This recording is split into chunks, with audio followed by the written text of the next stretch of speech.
Hey, this is Pastor Thor Ramsey with Center Church. Welcome to Gospel for Five, where we take 5 minutes out of our day and focus on the gospel and the one who saved our soul. It's Holy Saturday today, April 11th, one day before Easter. And here we look at Matthew chapter 28, which begins this way. After the Sabbath, as the first day of the week was dawning, Mary Magdalene and the other Mary went to see the tomb. And suddenly there was a great earthquake, for an angel of the Lord descending from heaven came and rolled back the stone and sat on it. His appearance was like lightning and his clothing white as snow. For fear of him, the guards shook and became like dead men. So there was a squadron of guards placed at the tomb, and that they were placed there because these religious leaders and officials who knew the ministry of Jesus, knew what he claimed. They weren't friends of Jesus, they were enemies of Jesus, but they knew that Jesus claimed that he would rise again from the dead. So to prevent his disciples, in their minds, from going and stealing the body, they set a guard at the temple. And here comes this angel. First there's an earthquake. Now this is a California thing. We experience earthquakes in an odd way because I think we're used to them. So an earthquake comes and we begin to ask a series of questions as things are shaking. We're like, is that just a truck outside? Is that just a big truck? Or is that an earthquake? We ask each other if there's someone in the room. Is that an earthquake? Do you feel that? Or have I just, too many meds today? I don't know why people would ask that, but the point is this. We start asking questions, and then we start looking, is anything falling? Is it a bad earthquake? Should I panic yet? No. It's okay. It's all okay.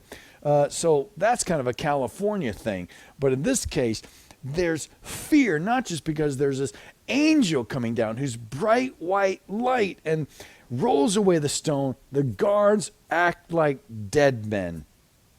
And the angel says to the women, do not be afraid.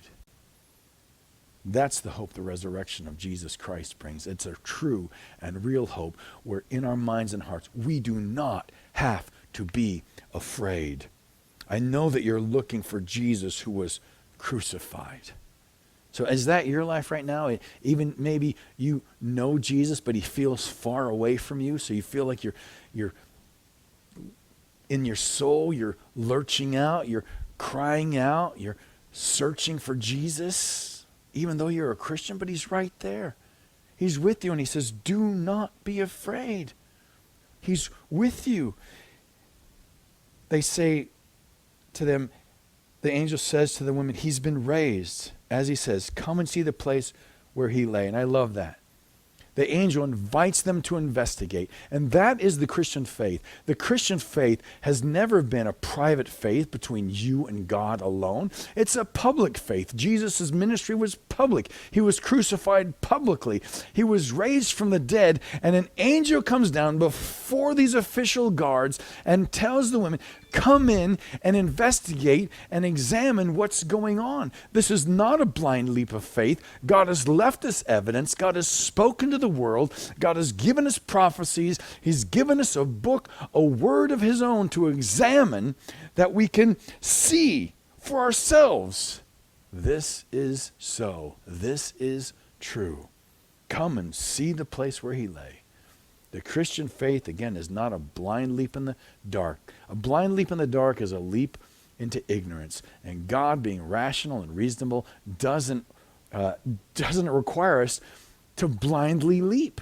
He doesn't. He gives us things to examine. He gives us prophecies. He gives his word. There's the historical evidence. This is a historical faith.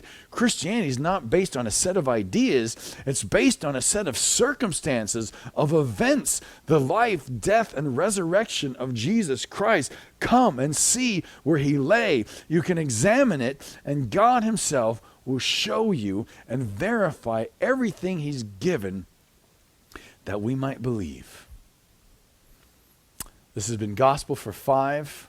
What has God said to you today, and what are you going to do about it?